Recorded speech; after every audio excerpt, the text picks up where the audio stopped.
তফাৎটা গত 1 বছরে বুঝেছি, কারণ আমার তো কাজ চলে যাচ্ছে, ফলে আমার যে কোনো ক্ষমতাই নেই, শুধু একজন নাগরিক হয়ে পাশে এসে দাঁড়ানো ছাড়া, সেটা আমি বুঝে গেছি।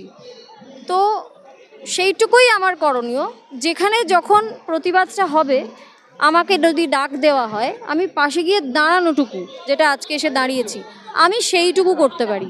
এবার এইটা না প্রত্যেককে যার যার নিজের তাগিদে করতে হবে। আর আমার কাজ এত বেশি রকম বাতিল করে দেওয়া হচ্ছে যে এখন একদিন একটা কাজ থাকলে সেটা আবার আমার বাতিল করার মতন পরিস্থিতি পরিবেশে আমি নেই। ফলে আমার যে কাজটা, হ্যাঁ হ্যাঁ হ্যাঁ তাই তো বলছেন যারা আমাকে বাতিল করছেন, তারা তো তাই বলছেন যে দিদি আপনাকে তো বড্ড বেশি দেখা গেছে প্রতিবাদে, তাই আপনাকে আনতে বারণ করছে। এটাই তো বলছেন ফোনে যারা আমাকে বলছেন। তো মানে একটা অন্যরকম সংস্কৃতি দেখা তো তাই তো ছিল না, কিন্তু এখন তো আছে। কেন গত বছর আমার সঙ্গে এতজন সতীর্থরা আমার ছিলেন, এবছর আর কেউ নেই কেন? এটাই তো কারণ। বছর হয়ে গেছে, বিচার পাওয়া যায়নি সেরকম, 1 বছর হয়ে গেছে, আগুনও নেভেনি। সেটা হলো ইতিবাচক দিক। সেই ইতিবাচক দিকটার দিকেই আমরা আপাতত তাকাবো এবং আমরা এই আশায় থাকবো যে সময় লাগবে কিন্তু বিচার পাওয়া যাবে। হ্যাঁ, না হলে তো আন্দোলনটা বন্ধ হয়ে যেত। সবাই যদি এটাই ভেবে বসে থাকতো যে বিচার পাওয়া যাবে না, তাহলে আন্দোলন তো কেউ করতো না, বাড়িতেই বসে থাকতো। যে WBJDF যে আজকে ডাক দিয়েছে নাগরিককে তাদের সাথে এসে পথে নামার জন্য, এই ডাকটা তারা দিয়েছেন কেন? তারা তো আশা করছেন, সেই জন্যই ডাক দিয়েছেন।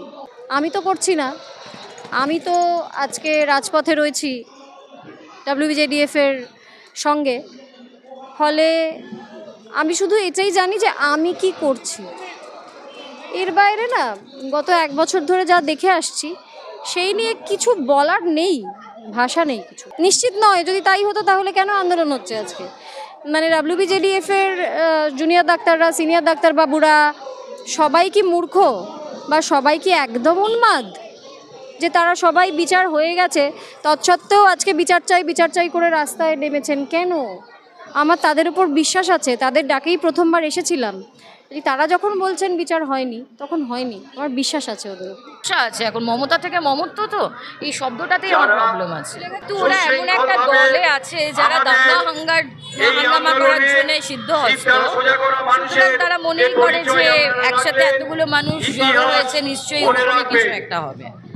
ওরা যে ভাবতে পারে না যে ভদ্রলোকের একটা দল, ভদ্র লোকজন আসবে, তারা কথা বলবে, সেটা তো এরা ভাবতে পারেনি। সুতরাং তাই জন্য